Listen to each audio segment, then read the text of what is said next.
who's this new tribal chief that we're alluding to? Or could The Rock be the new tribal chief?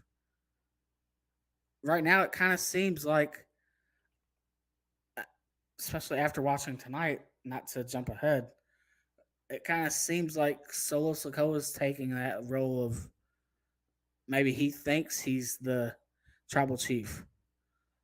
I mean, it's definitely going to be interesting to ride this ride. And I also want to point out another thing.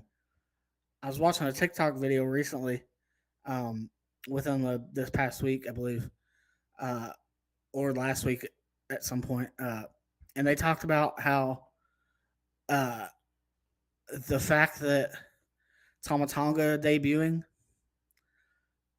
the the and you talk about Jacob Fatu signing the bloodline when they showed that. Let's go back to that press conference, the WrestleMania press conference, when they showed the family tree.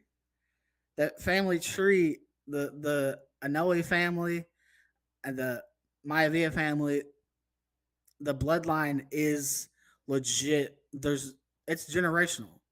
So could this be history where we're seeing the first ever generational faction? And Jacob Fatu's name was in that family tree, if you noticed. Exactly, exactly. And they're Um, also scouting, not to get off track, but they're also scouting Zilla Fatu, which is the son of Umaga. yeah, and not to mention that, but also you got to think about it. Jimmy, Jay, they both have kids. I mean, granted they're young, but you got to think that they're eventually going to get into wrestling when they're old enough to, when they hit that age to be able to. You got to think that the bloodline could be something that lasts for Decades. years and have that longevity to it. Um, so yeah, very, very, very cool, right there with the bloodline, and the family tree there.